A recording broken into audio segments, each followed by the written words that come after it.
Understand what I'm going to say, and it'll bring you and yours everything you want. Now, play this message as often as you can during the next week. Fix your plans firmly in your mind, and relax. You can have what you want. You need only make up your mind. Let's talk about money. Men and women have been concerned about money since the first coin was fashioned in Asia Minor about 700 BC. You might say that money's like good health, in that we're concerned about it to the extent that we don't have it. The purpose of this message is to get down to basics, to clear the air surrounding the entire subject of money. To do this, I'm going to have to get absolutely elementary, and while you may already know most of the things I'm going to say, I think it's important that we remind ourselves just exactly what money is, how much of it is enough, and how to earn the amount of money you need to live the way you want to live now and in the important future years. To begin, let's get rid of the old myth once and for all that money is bad or unimportant. It is not bad, and it is important, vitally important. It's just as important as the food and clothes it buys, the shelter it affords, the education it provides, and the doctor's bills it pays. Money is important to any person living in a civilized society. To argue and split hairs to the effect that it's not as important as other things is absurd. Nothing will take the place of money in the area in which money works. That's all there is to it. What is money? Money is the harvest of our production. Money is what we receive for our production and service as persons, in which we can then use to obtain the production and service of others. We can quite often accurately gauge the extent of our production and service by simply counting the amount of money we receive for it. You will still hear people say, money won't bring happiness. The earning and possession of money has brought a lot more happiness than has poverty. Money's a warm home and healthy children. It's birthday presents and a college education. It's a trip abroad and the means to help the older people and the less fortunate. We're not saying that piling up a lot of wealth is important. What we are saying is that money is important because it's the only reward which is completely negotiable and can be used by everyone. Look at it this way.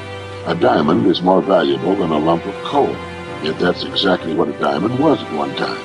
And just as a lump of coal can be transformed into one of the world's most valuable objects, a human being can vastly increase his own value to the world. Try to remember this formula. The amount of money we receive will always be in direct ratio to the demand for what we do, our ability to do it, and the difficulty of replacing us. A highly skilled human being is worth more money in our economy than a person who is not highly skilled and who can be easily replaced. This is not to say that one person is any better than any other person. Remember that in this message we're only talking about money, nothing else. This is why there are few limitations on a person within his company and industry. His income will be an exact proportion to the demand for what he does, his ability to do what he does, and the difficulty of replacing it. That's why the whole idea of trying to get something for nothing is ridiculous and won't work. A top jockey will earn upwards of $200,000 a year, which will represent 10% of the winnings of the horses he rides. You might say riding a horse serves no useful purpose, but the demand is there, useful or not. It's the same with a star in show business.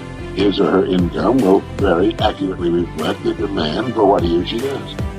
And that's why preparation for life is so important. Luck has been defined as what happens when preparedness meets opportunity. A great opportunity will only make the unprepared, the unqualified, appear ridiculous. For every one of us, opportunities are all around us. Our ability to see them will depend in large part on how well we have prepared ourselves. Now, how do you stack up in this regard? Now, while this may sound elementary, you'd be amazed at the number of people who want more money, but don't want to take the time and trouble to qualify for it. And until they qualify for it, there's no way on earth for them to earn it. It's like the person who wants a good-looking figure but doesn't want to stay on a diet long enough to get it. To 9/10 of the world's population, the average North American is already rich.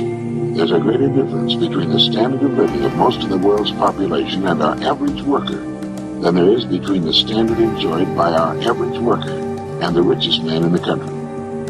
Our working man has just about everything the wealthiest man has, only smaller. He has a home, car, often two of them, Radio, TV, savings account, debts, they're just smaller. His food is as good and just as plentiful. His bed is just as comfortable. His home is just as warm in the winter. He has exactly the same amount of time, and just as much, maybe more, freedom. His life expectancy at birth is 70 years. For the rest of the world, on the average, it's less than 40. With only a fraction of the world's population, we in the free world have half of the world's total money income. We have more than 2/3 of all the automobiles on Earth. So when talking about money, let's understand that we're already rich as people. Now, how much do you want?